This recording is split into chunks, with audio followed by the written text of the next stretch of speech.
स्वागत है आप सभी का हुसैन इलेक्ट्रॉनिक्स शॉप पर। आज की वीडियो काफ़ी इन्फॉर्मेटिव होगी क्योंकि आज हम एक कलर टीवी को रिपेयर करेंगे जिसको पहले से ही हमने ओपन कर लिया है। आप देख सकते हैं ओपन हो चुकी है टीवी। इसमें दिक्कत परेशानी क्या है वो पहले आपको बताते चलें। हमें कस्टमर ने बताया है कि ये कई बार जो है ख़राब हो चुकी है, बहुत जल्दी जल्दी हर बार ख़राब हो जाती है। चाहे लाइट इसको हम प्रॉपर दें यानी कि 220 दें, चाहे तो लाइट कभी कम आए तो कभी ज़्यादा आए, मतलब इसको ख़राब होने से मतलब है।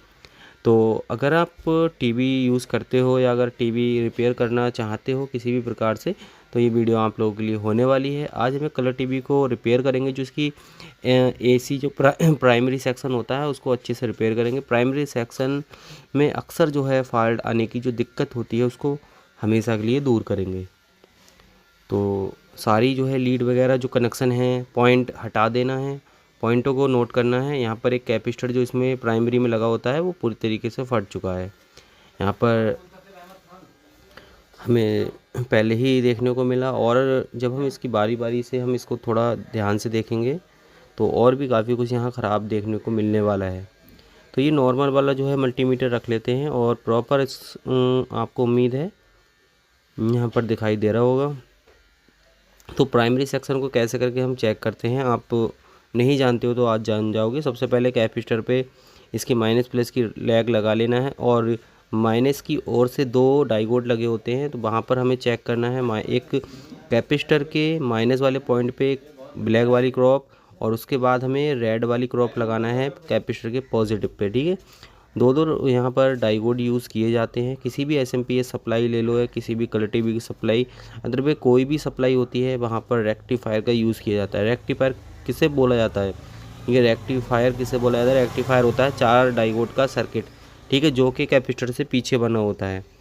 तो यहाँ पर आप डिजिटल मीटर को देख सकते हैं। यहाँ पर क्या है, अगर हम डाइगोड यूज़ करते हैं, डाइगोड की रीडिंग एक ही साइड से आना चाहिए, ठीक है। यहाँ पर किसी भी साइड से रीडिंग नहीं आ रही है तो डाइगोड यहाँ पर हमारे पूरी तरीके से शॉर्ट हो चुके हैं, ठीक। कहीं से कहीं कोई रीडिंग नहीं मिल रही है, रीडिंग मिल भी रही है तो रीडिंग तुरंत डाउन हो जाती है। डाइगोड पे क्या होता है, एक साइड से रीडिंग आती है एक साइड से नहीं आती है, ठीक। तो ये वाले डाइगोड ठीक है, यानी कि जो पॉजिटिव वाले साइड है अपनी वो वाली ठीक है, और दो डाइगोड इसमें शॉर्ट हो चुके हैं। यहाँ से हमारी शुरुआत होती है। कोई भी अगर कलर टीवी आती है जो कि लाइट तेज़ से ख़राब हुई होती है, जैसे मान के चलो हाई वोल्टेज से कोई भी चीज़ फूकती है ना, उसके बाद तो कैसे करके चेक करते हैं यहाँ पर आप सीख जाओगे। तो देखो यहाँ पर ये 4 डाइगोड लगे होते हैं, अगर आप थोड़ा ध्यान से देखोगे तो दिख जाएंगे। तो ये चारों डाइगोड का काम क्या होता है, एक रेक्टिफायर के रूप में काम करते हैं। यहाँ पर ये 4 डाइगोड जो होते हैं ये कैपेसिटर से पहले लगे होते हैं, ठीक है। जब हमारी कोई भी चीज़ तेज़ लाइट से ख़राब होती है तो हमें पूरा सेक्शन चेक करना होता है, कहाँ कौन सा फॉल्ट हो गया है, कैसे करके हम उसे ठीक कर सकते हैं। तो यहाँ पर पहला स्टेप जो हमने डाइगोडों पे रखा, पहला हमने कंडेंसर चेक किया है कैपेसिटर, उसके बाद हमने डाइगोड चेक किए हैं। तो बारी बारी चेक करना होता है सारा, जो भी इसमें सेक्शन में जो भी सामान लगा होता है इनको कंपोनेंट्स बोला जाता है। किसी भी प्रकार के लगे हो सकते हैं, वहाँ पर डाइगोड भी यूज़ होता है, रेजिस्टेंस वगैरह, पीएफ, कैपेसिटर, आईसी, टेनिस्टर, कुछ भी हो सकता है, ठीक है। तो यहाँ पर क्या करते हैं, हम डाइगोडों को दोनों को चेक तो कर लिया है, चेंज कर देते हैं। अब डाइगोडों को चेंज करने के बाद हम क्या करेंगे, कैपेसिटर को चेंज करेंगे और साथ साथ देखेंगे फिजिकली कहीं कोई डैमेज और कोई चीज़ तो डैमेज नहीं हुई है, कोई प्रिंट वगैरह तो नहीं जला है। तो कभी कभी तेज़ लाइट की चीज़ों में ऐसी प्रॉब्लम्स जो है कॉमन होती हैं, देखना बहुत ज़रूरी होता है, ठीक है। अगर आप टीवी लवर हैं, टीवी रिपेयर करना चाहते हैं, टीवी रिपेयर करते हैं, या मान के चलो नॉलेज लेना चाहते हो, तो ये थोड़ी जानकारी होती है। डाइगोडों को हमने निकाल लिया है और सिर्फ हमने 2 ही डाइगोड निकाले हैं, तीसरा डाइगोड नहीं रिमूव किया है। यानी कि जो चीज़ ख़राब है उसी पर हाथ रखना बहुत ज़रूरी होता है। ये नहीं कि कोई ख़राब एक चीज़ है और उसमें जो है बार बार आप अदर सामान डाल के जो है बिल बनाओ किसी का, ऐसा नहीं होना चाहिए। तो यहाँ पर प्रॉपर उसी चीज़ पर हाथ रखेंगे जो चीज़ ख़राब है। यहाँ डाइगोड दोनों बदल दिए हैं। अब क्या करेंगे, यहाँ पर फिजिकली अगर हम ध्यान से देखें ना, तो यहाँ पर कैपेसिटर तो फटा हुआ है, कैपेसिटर तो पूरी तरीके से ख़राब ही है, ठीक है, शॉर्ट भी है वो। फिर भी क्या करते हैं, एक बार बोर्ड में लगा कर देखना बहुत ज़रूरी होता है। अगर हम मान के चलें डायरेक्ट कोई भी चीज़ बदल देते हैं तो उसका अंदाज़ा ठीक नहीं होगा। अब आप देख लें, बिल्कुल मल्टीमीटर रीडिंग नहीं दे रहा, दूसरी साइड से क्या होगा, रीडिंग देगा। तो ये चीज़ चेक करना बहुत ज़रूरी होता है। ठीक है, डाइकोड उम्मीद है सारे लोगों को चेक करना आते होंगे। और अब क्या करते हैं, यहाँ पर एक फ्यूज़ भी उड़ा है इसका, यहाँ पर फ्यूज़ भी उड़ा रखा है। तो क्या करेंगे, हम फ्यूज़ भी डाल देते हैं। फ्यूज़ भी साथ साथ में ख़राब हो गया है। फ्यूज़ के साथ एक प्रेंट भी जो है जला पड़ा है, तो उस प्रेंट को भी जोड़ देंगे। ठीक है, प्रेंट को जोड़ने के साथ साथ क्या करते हैं, फ्यूज़ लगा दिया, प्रेंट जोड़ दिया, डाइकोड यहाँ पर चेंज कर दिए हैं। यानी प्राइमरी सेक्शन में जो काम करने का था, जो नज़र के सामने है, उसको हमने कर दिया है। तो अब लाइट में इसका प्लग लगा कर देख लेते हैं। यहाँ पर सीरीज का बल्ब डायरेक्टली ग्लो कर रहा है। ये सिग्नल हमें दे रहा है कि अभी इसके प्राइमरी सेक्शन में जो लाइट का सेक्शन है, कहीं ना कहीं इसमें फॉल्ट अभी बाकी है। जो प्राइमरी सेक्शन हमारा तभी क्लियर माना जाएगा जब हम सीरीज में इसका वो प्लग देंगे, यानी कि एसी लाइन जब टच करेंगे, यानी कि एसी लाइन हम इस टीवी को देंगे तो वहाँ पर सीरीज का बल्ब जलना नहीं चाहिए, एक डायरेक्ट बिल्कुल नहीं जलना चाहिए। ठीक है, तो क्या करते हैं, अब इस कैपेसिटर को चेंज कर देते हैं। यहाँ पर डाइकोड वगैरह सारे बिल्कुल प्रॉपर ठीक ठाक हैं। और जो सॉर्डिंग है इसको दूर करते हैं, क्योंकि देखो सॉर्डिंग जो है तब तक नहीं जाएगी जब तक आप प्रॉपर उस चीज़ को रिपेयर नहीं कर देते हो, उस चीज़ को ठीक नहीं कर देते हो। तो यहाँ पर जो फॉल्ट थे वो हमने दूर कर दिए हैं, जैसे कि फ्यूज़ बदलना, रेक्टिफायर का सर्किट ठीक करना, कैपेसिटर को चेंज करना। और यहाँ पर आगे देख लेते हैं, कैपेसिटर को रिमूव कर दिया है और अब नया यहाँ पर कैपेसिटर इंस्टॉल कर देना है। तो कलर टीवी संभालना बहुत सिंपल, बहुत इजी होता है, बट थोड़ा सा जानकारी होना हमें ज़रूरी है। अब हमने इसको जो है कंटिन्यूटी मोड पे रख दिया है, और कंटिन्यूटी मोड पे रख कर हमने चेक करने पे प्राइमरी सेक्शन ओके है। अब कैपेसिटर की बारी है, कैपेसिटर को चेक कर लेते हैं। देखो कैपेसिटर तो हमें शॉर्ट पता ही है कि हाँ ये ख़राब है, फिर भी एक बार चेक करने में कोई दिक्कत नहीं है, उससे नॉलेज में इजाफा होता है, नॉलेज बढ़ती है। अब कैपेसिटर को इंस्टॉल कर देना है नया वाला। ठीक है,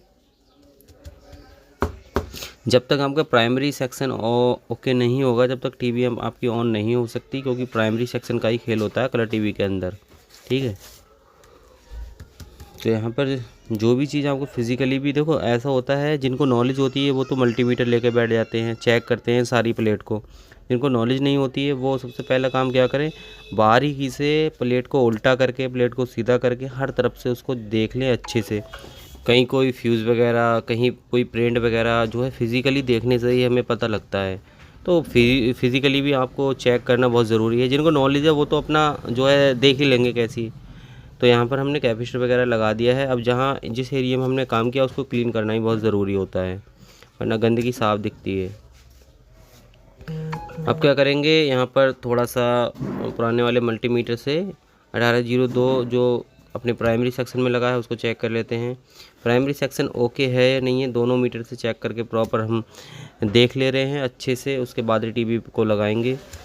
और अब क्या करते हैं, अगर हमारा प्राइमरी सेक्शन ओके हो जाता है तो हमें करना क्या है, हमने आपको पहले ही थंबनेल में आपने देख लिया होगा, हमें इसमें चाइना वाली सप्लाई इंस्टॉल करना है, जिससे ये कस्टमर की दिक्कत है, जल्दी जल्दी ख़राब होना, बार बार दिक्कत दे रही है टीवी, उसको जो है जड़ से ख़त्म कर देना। वो चीज़ क्या करती है, चाइना की सप्लाई जो है बहुत अच्छे से काम करती है और बहुत जल्दी ख़राब नहीं होती है। क्योंकि ये टीवी जो है कभी लो वोल्ट कभी हाई वोल्ट से ही ख़राब हो रही है, बार बार दिक्कत आ रही है। और चाइना की सप्लाई जो है वो सारा चीज़ मैनेज कर लेती है, हाई वोल्ट को भी मैनेज करेगी, लो वोल्ट को भी मैनेज करेगी, यानी कि जो दिक्कत है वो उसको उम्मीद है कि दूर कर देगी। तो यहाँ पर ये डाइकोड जो है उल्टा लग गया था, इसको सीधा कर लेना है। कभी कभी ऐसी भूल चूक हो जाती है, क्योंकि काम करते वक्त अगर आपने थोड़ा बहुत अपना ध्यान इधर उधर किया तो मिस्टेक होना लाजमी है। और ये एक ऐसा काम होता है, इसके अंदर एक लेग, अगर एक किसी पुर्जे की एक लेग अगर यानी टांग उल्टी लग गई या रह गई तो वो चीज़ काम नहीं करेगी अच्छे से। इलेक्ट्रॉनिक का काम कुछ ऐसा होता है जो बहुत ध्यान से करना पड़ता है। तो यहाँ पर जो है अब एसी का प्लग लगा देते हैं और सप्लाई कौन सी चेक करेंगे, तो एसी आ रही है 248 वोल्ट, प्रॉपर वर्किंग कर रही है। ठीक है, 247 मीटर पे ध्यान देना है, 247 यहाँ पर वोल्ट मिल रहे हैं। सेक्शन हमारा ठीक हो गया है, प्राइमरी सेक्शन मुकम्मल हो चुका है। इसके बाद क्या करना होता है, डायरेक्ट जो 110 वोल्ट की सप्लाई होती है डीसी, उस पर लगा देना है। अगर 110 हमारे ओके हैं तो हमारी प्राइमरी ओके, यानी कि टीवी ओके है पूरी। ठीक है, इधर उधर लगा कर देखेंगे, यहाँ पर पूरे 247 मिल रहे हैं। अगर आप प्राइमरी सेक्शन पे इधर उधर भी चेक करोगे तो प्राइमरी सेक्शन अगर ओके होगा तो हर जगह आपके 247 होते रहेंगे। तो यहाँ पर प्राइमरी हमारा ओके हो गया। आप क्या करते हैं डायरेक्टली यहाँ पर 110 चेक करेंगे, तो 110 हमारे पूरे मुकम्मल तौर पर अच्छे हो चुके हैं। अब क्या करते हैं इसको ओपन कर लेते हैं, और ओपन करने के बाद जो हम यहाँ पर चाइना की वाली सप्लाई इंस्टॉल करना है उस पर काम करते हैं। जो 1802 जो हमारा व्यू होता है, टेनिस्टर होता है, इसको व्यू भी बोला जाता है, इसको रिमूव करेंगे यहाँ से फटाफट। इसको रिमूव कर लिया है। अब क्या करते हैं, आप देख सकते हैं इसको रिमूव करके मतलब इसको हटा ही दिया है, उस जगह से हटा देना है। अब इसके जो 3 लेग हैं, 3 लेगों की जगह पर 2 लेग हमारी काम में आने वाली हैं, एक मिडिल वाली और एक जो हमारी ठंडी वाली, ठीक है। तो यहाँ पर ये सप्लाई होती है, इसको लगाना है, तो अच्छे से यहाँ पर कनेक्शन करना होते हैं हमें, कोई भी भूल चूक नहीं होना चाहिए। जो प्रिंट वगैरह जो बंद हैं, यानी कि जो यहाँ पर हमें कनेक्शन देना है उनको ओपन कर लेना है, खोल लेना है, और सप्लाई को हीट सिंक पे हमें कस देना है बहुत अच्छे से। कसते समय ध्यान देना है कि पूरी तरीके से टाइट हो जाए, हीट सिंक में लूजिंग नहीं रहना चाहिए। अब कनेक्शन के बारे में देख लेते हैं। कनेक्शन देखो 2 ही सिंपल तार लगते हैं यहाँ पर, एक काला एक लाल, ठीक है। सप्लाई के 2 ही तार लगते हैं। तो रेड वाला कहाँ लगेगा, रेड वाला लगेगा टेनिस्टर के मेन वाले पे, जो टेनिस्टर हमने निकाला है, जो उसकी मिडिल वाली लेग है उस पर लगेगा, ठीक है। और ये माइनस वाला जो लगेगा, ये आप डायरेक्ट कैपेसिटर के माइनस पे भी लगा सकते हो, कैपेसिटर के जो ठंडा वाला पॉइंट होता है। वैसे तो आप इसके साइड वाले पे भी लगा सकते हो, ये वाले पे, ठीक है। यहाँ पर ये माइनस होता है, और बीच वाला जो होता है हमारा व्यू का होता है, जो डायरेक्ट हमारे एसएम ट्रांसफार्मर पे जाता है। आप क्या करेंगे, 110 वोल्ट प्रॉपर चेक कर लेना है, 110 वोल्ट बन रहे हैं या नहीं। 110 वोल्ट यहाँ पर बन रहे हैं, और 110 वोल्ट जब बन रहे हैं तो हमारी टीवी ओके है, एकदम चालू कंडीशन में है। अब क्या करना होता है, डायरेक्ट टीवी को हम चेक भी कर सकते हैं। तो एसी दे देते हैं, और ये सप्लाई बहुत अच्छे से हमने लगा ली है। सप्लाई लगाने का प्रक्रिया बहुत सिंपल और बहुत शॉर्ट रखी है, ज़्यादा लंबी खींचतान नहीं की है, जिससे आपको वीडियो देखते हुए उलझन महसूस हो। आप क्या करते हैं, डायरेक्ट बिजली में करंट दे देते हैं और टीवी को ऑन करके देख लेते हैं। उम्मीद है हमारी टीवी का इंडिकेटर जल रहा है और ऑफ भी हो गया है, तो टीवी हमारी मुकम्मल तौर पर ऑन हो जाएगी। तो टीवी का लोगो आ गया है जॉली टीवी। टीवी हमारी मुकम्मल तौर पर ऑन हो चुकी है, प्रॉपर वर्किंग कंडीशन में आ चुकी है।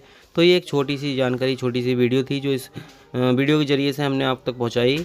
वीडियो की जानकारी कैसी लगी, समझ आई या नहीं आई, वो आप ज़रूर बताना कमेंट करके, और वीडियो को लाइक ज़रूर करना। जानकारी कैसी लगी ये भी ज़रूर बताना, और चैनल पर जो भी पहली बार है प्लीज़ चैनल को सब्सक्राइब करना। तो टीवी यहाँ हमारी ऑन हो चुकी है, प्रॉपर वर्किंग कंडीशन में आ चुकी है, प्रॉपर जो है एकदम जेन्युइन तरीके से रिपेयर हो चुकी है। अब ये जल्दी ख़राब नहीं होगी, क्योंकि हमने इसमें चाइना सप्लाई इंस्टॉल कर दी है।